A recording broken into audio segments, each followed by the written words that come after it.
আমাদের অনেক ক্ষেত্রেই কিন্তু এনআইডি কার্ডের পিএলপি ফাইলটা প্রয়োজন হয়। অনেকেই তাদের ফেসবুক অ্যাকাউন্ট আনলক করে, যেমন অনেক সময় ফেসবুক অ্যাকাউন্ট থেকে সাসপেন্ড করে দেওয়ার পর আমাদের কিন্তু ফেক এনআইডি বা পিএলপি ফাইল প্রয়োজন হয়। তো আজকের ভিডিওতে আমি একটি এনআইডি পিএলপি ফাইল আপনাদেরকে দিব এবং সেটিকে কীভাবে আপনি আপডেট করবেন সেই প্রসেসটা দেখাবো। তাহলে আপনি কোনো প্রকার কোনো সমস্যার সম্মুখীন হতে হবে না। আপনি সেই পিএলপি ফাইল দিয়ে অনেক কিছু করতে পারবেন। তো এই এনআইডি পিএলপি ফাইলটা ডাউনলোড করতে আপনাদেরকে স্ক্রিনে কয়েকটি পাসওয়ার্ড শো হবে। সেই পাসওয়ার্ড দিয়ে আপনারা এনআইডি পিএলপিটাকে ডাউনলোড করতে হবে। খুব কম সময়ের ভিতরে আপনাদেরকে ফুল প্রসেসটা শিখিয়ে দেব। এনআইডি পিএলপিটা আপনাদেরকে আপডেট করার জন্য পিক্সেলল্যাব অ্যাপটি ইনস্টল করতে হবে। সেখান থেকে আপনারা থ্রি ডটে যাবেন। যেহেতু আমি পিএলপি দেবো, ওপেন পিএলপিতে ক্লিক করবেন। অ্যান্ড আপনারা প্রথমে এই যে .পিএলপি এখানে আছে, এটাতে ক্লিক করে দেবেন। তারপর এখান থেকে আপনারা এই যে এরকম NID card back, NID card design, so এরকম কিন্তু অপশন পেয়ে যাবেন। এগুলোকে আপনারা ওপেন করে নেবেন। সো আমার যেহেতু আমি প্রজেক্টে সেভ করে রাখছি, সেহেতু আমি প্রথমেই প্রজেক্ট থেকে আপনাদেরকে এইটা নিতে হবে, এনআইডি কার্ডটা নিতে হবে। তার আগে প্রথমেই আপনাদেরকে সিগনেচারটা আমি দেখাই দিই। সিগনেচারটা আপনি কীভাবে দেবেন। অনেকেই আপনাদেরকে বলে সিগনেচারটা খাতার পাতায় দিতে, তো এইখান থেকে আপনি দিতে পারবেন। সো প্রথমে আপনি এখান থেকে যে আইকন আছে এখানে ক্লিক করবেন। সরি না, এই যে এখানে একটা ক্লিক করবেন, তারপর ড্রতে ক্লিক করবেন। সো এখান থেকে আপনি ব্ল্যাক চুজ করবেন। ব্ল্যাক চুজ করার পর আপনি এখান থেকে লিখবেন, নাম লিখবেন আপনার।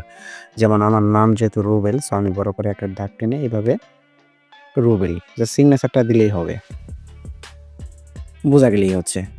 তারপর এখান থেকে আমরা রাইটে ক্লিক করে দিব।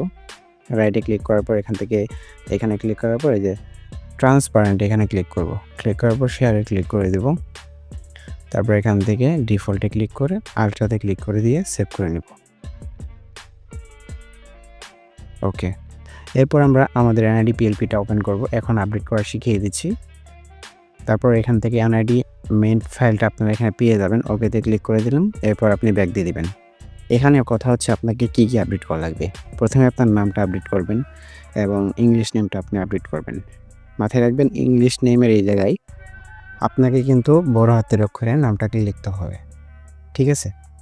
তারপর কিন্তু আপনার পিতার নাম দিতে হবে, তারপর মাতার নাম দিতে হবে। এগুলো সব কিছু আপডেট করতে পারবেন। ডেট অফ বার্থ আপনার ফেসবুক অথবা যে কোনো যেটাই আপনি করবেন সেইটার সাথে মিল রেখে কিন্তু এখানে আপনার ডেট অফ বার্থ দিতে হবে।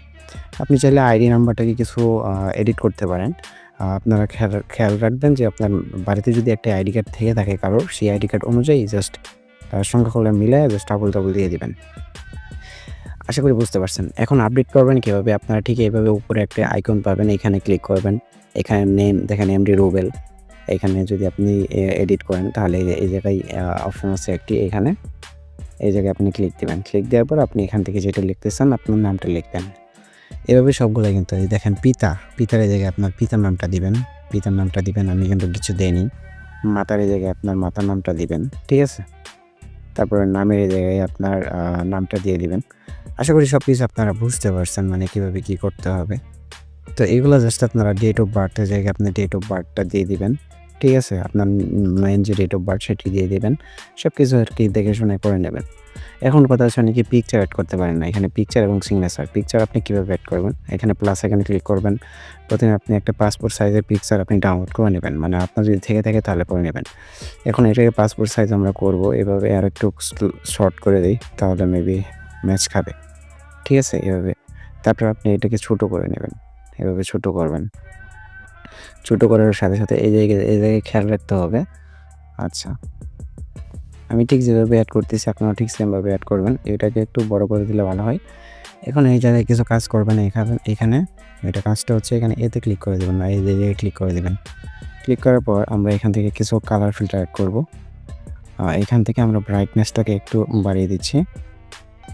আচ্ছা, যেহেতু এনআইডি কার্ড সেহেতু এনআইডি কার্ডের মতো দেখা লাগবে, ঠিক আছে? ব্রাইটনেসটাকে একটু বাড়িয়ে দিবেন। কন্ট্রাস্টটাকে একটু বাড়িয়ে আপনার ম্যাচ অনুযায়ী করে নেবেন, যাতে আপনার এনআইডি কার্ডটা রিয়েল মনে হয়, ঠিক আছে? আর পাসওয়ার্ডটা কিন্তু এখানে পেয়ে যাবেন। তারপর প্লাস এখানে ক্লিক করবেন, ফর্ম গ্যালারিতে যাবেন। আপনি যে সিগনেচারটা ডাউনলোড করলেন সেটিকে আপনি এখান থেকে অ্যাড করবেন, ঠিক আছে? এটিকে আমি অ্যাড করে নিচ্ছি। এটিকে একটু স্ক্রপ করে ছোটো করে নিচ্ছি। এখন সিগনেচার আপনি কোথায় বসাবেন? এই যে ডেট অফ বার্থের সাথেই, ঠিক আছে? ডেট অফ বার্থের সাথে অনেক ছোটো করে নেবেন। এটাকে ছোটো করে নিয়ে ডেট অফ বার্থের সাথেই আপনি এটাকে অ্যাড করে নেবেন। ঠিক আছে? এই যে ঠিক এইভাবে আপনি ডেট অফ বার্থের সাথেই এড করে নেবেন। এইটুকু কিন্তু খালি থাকবে। সো আশা করি বুঝতে পারছেন। এখন ব্যাক সাইড আপনাকে কি এডিট করতে হবে সেটা দেখাই। এখন ব্যাক সাইড এডিট করার জন্য আপনার সেমভাবে ব্যাক সাইডটাকে আপনারা নিয়ে নিবেন। ঠিক আছে? তো ব্যাক সাইডের এই জায়গায় আপনাকে কিছু এডিট করা লাগবে। যেমন এই যে ঠিকানা, আপনার নিজস্ব ঠিকানাটা দিবেন, ডাকঘর দিবেন, তারপর ডাকঘরের সাথে যে কোডটা থাকে সেই কোডটা দিবেন। আপনার উপজেলা দিবেন, আপনার জেলা দিবেন। এইটুকু দিলেই হবে। আর জন্মস্থান এই জায়গায় এডিট করবেন। এডিট করার জন্য সেমভাবে এখানে যাবেন। তারপর এখান থেকে দেখেন জন্মস্থানের জায়গায় আপনি ক্লিক করে আপনার নিজস্ব জন্মস্থান যেটি রয়েছে সেটি দিয়ে দিবেন। এখন ঠিকানাতে ক্লিক করবেন। ঠিকানাতে ক্লিক করার পর আপনি এখান থেকে জাস্ট এই যে আমার যেহেতু ফুলকুচি এলাকা, সো আমি ফুলকুচি এলাকাটায় দিছি। এখান থেকে আপনি কাট করে আপনার নিজস্ব এলাকার নামটা দিয়ে দিবেন। তারপরে এখান থেকে ডাকঘর দিবেন। আপনার এলাকার নামে যে ডাকঘর আছে সেটি দিবেন এবং ওই খেয়াল রাখবেন যেটি আরকি যে কোডটি আছে সেটি দিবেন। তারপর উপজেলা দিবেন, তারপর জেলা দিবেন।